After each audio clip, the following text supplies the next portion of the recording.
was having a conversation with a person very close to me. I'll say nameless just in case.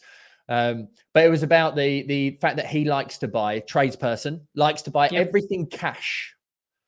I was like, and this is the mentality of employee mindset is where I would put it. But if you go and buy your car for cash or this for cash, technically, if you were able to, purchase it, and it might cost you 4% to get some finance or something on those kind of lines. But if you take that cash and reutilize that, as I said to him, in your business, put it into another employee, that means you can do twice the amount of work. Technically, that all of a sudden gives you more income. Is that the same mentality that you kind of have realized within property? Definitely. I think, again, that comes down to perception, what you've heard, what you've seen, or what you're used to do. And we do what's comfortable. We do what we've seen and heard. We replicate that again and again. And I think it's an education point, isn't it, around understanding leverage and how you can actually go further and faster when you do leverage that money. Because this comes to something where, and it was something I was guilty of. I'd always look at the cost of things. So in that instance, friend, family member, whoever that might be, is looking at the cost of the 4%, but what they're missing is the opportunity cost of that money going there, they're being recycled. And, we're talking cheesy quotes, and I love the Craig Bantan quote, the skill set without the mindset one. But the other one is, you don't look at the cost of the shovel when you're digging for gold. And I think that being that we worry about investing a little bit of money in or spending money on an interest rate for something, but not looking. And I think that comes down to a plan, doesn't it? I think if you're looking at it from the perspective of, I can go and pay cash for it, there's no stress there. I owe nobody anything, which was the mindset I was always told. You never get in debt. All debt's bad. And I think that's a mindset shift, isn't it? Is education point, understanding the difference between the different types of debt, understanding leverage versus paying for things you can't afford. So, and I get that mentality, and the old me used to do that. But I think now I'm a huge fan. Like, I'll never buy a car outright. I'll always leverage the finance, and I do that with properties to a level that you're comfortable with. Yeah, and you said leveraging it or doing the same with property as well. If you think back to your first foray into property, you said you made lots of mistakes at that point in time. I know many people listening to this would like to get into property, but have that fear of buying the wrong thing or buying at the wrong time, particularly at the time of recording this, when we've been sitting waiting for a crash for God knows how long, and interest rates are on the rise.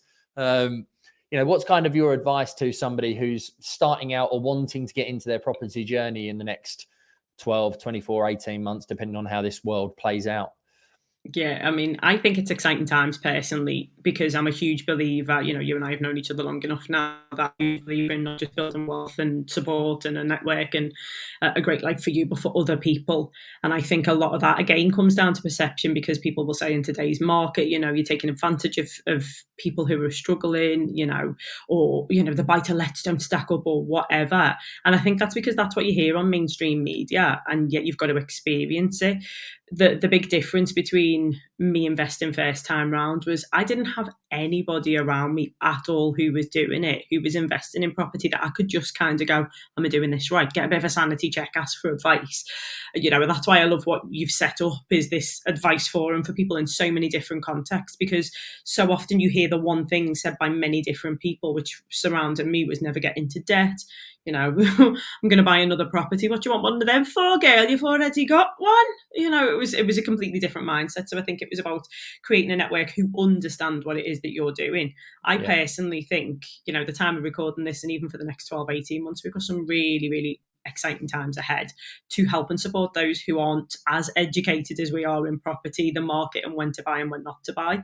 I've bought at the height of the market and I've bought at the quietest part, and it all works as long as you're in it long term and have a plan. And I think, everyone had a bit of a stress about it. I'm refinancing a load of properties right now, and you could say it's the wrong time to do it, but it's the right time within my business. And because I've got such good advice and support around me, my plan is to start buying even more. I'm always really honest and say I'm not the biggest fan in terms of the day-to-day of property. Don't love the nuts and bolts of it. It's a vehicle for income, long-term generational wealth. And actually, it's one of the most stable things that you will ever invest in. It's cheesy, but it's true, safe as houses. And the market's always going to go up and down, but it does in every other market. And this is the one that's kind of longest serving.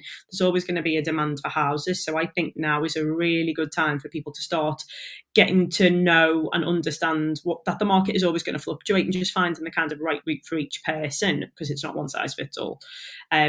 But for me, a little bit of fear is a good thing, because it does serve you well, stop you jumping into the big deals without any diligence. But how many people have waited? It's the cost opportunity cost thing, isn't it? Again, it's expensive times. I'll wait until the interest rates drop. I'll wait till property prices drop. And they never do what you're expecting them to do. Still waiting for the recession. We could wait forever, and you've missed so many opportunities during that time. So, get a bit of knowledge around it, make a decision, mitigate your risks as best as you can with the best advice that you can, and just do it. Definitely. They say the best time to plant a tree was 20 years ago, whereas, the best time technically to just plant a tree or buy a property or invest in yourself, whatever it is basically now, isn't it? Yes. The longer you wait, the compound effect is just being delayed from that point of view. Yeah. But you said there, in terms of you've got properties yourself coming to the end of deals that, you're needing to refinance and everything else.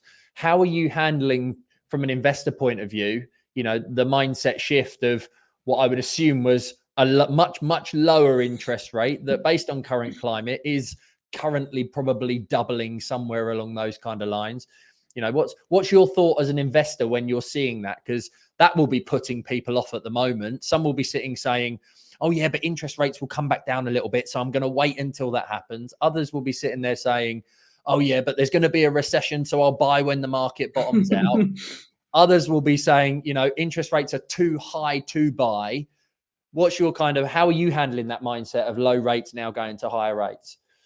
Don't get me wrong, there were days when I was like, we've missed the boat. We were really fortunate, and I'm touching wood at this point, because in the process of refinancing a big chunk of the portfolio, and we managed to get some really good interest rates. So they were secured in the 4s. So nice. We've been really fortunate. However, I've got another 15 or so coming to fruition in the next couple of months, and we're at the point of looking at what is the best thing to do.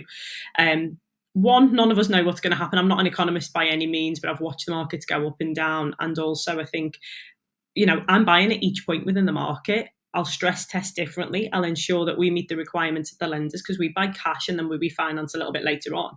But I've spent a lot of, I'm one of those people who did study economics, so I have a bit of a grasp on it. Wasn't very good at it. I'll never profess to be, but I understand a little bit. And also, I understand that the market's ever changing. So for me, it's take the best deal at the time and then hedge against it. If a deal, depending on how you're buying. So interest rates right now, yes, they've increased. Mortgage interest rates have increased. But me personally, I'm not a tax advisor, but me personally, I can see that they are going to drop, because you look at what happened when the last Bank of England rate change occurred. Fixed rate mortgages started bottoming out a little bit, slowing down a little bit, staying where they were. And that tells me that there's some kind of certainty within the market, because the lenders are getting their money from somewhere. They've got to loan it out. They can't sit with it in their back pockets. They're still paying for it. And when you said, it's going to be putting a lot of people off, selfishly, I'm quite excited for that. Those of you who are too scared to do it, you just sit there and wait. You wait till it bottoms out, by which point I'll have bought a load of those properties. I'll have negotiated the deals, because what's going to happen, in my opinion, is we're going to see demand for those properties decrease, because people are sitting on their hands a little bit and being a bit fearful. Which means the demand for the properties is decreasing, but actually the supply of those properties is massively increasing. People are downsizing, people can't afford their own mortgages, and we're in a really privileged position in what we do to help those people. You can house them in your other houses, you can help them downsize, you can help them scale back, while also getting a great deal. So I think over the next few months, we're going to see demand decrease, supply increase, and basic economics tells us that interest rates will come down. And because we're buying and holding for a little while before we refinance, buy cash now, still better than, your money sitting in a bank at a low interest rate.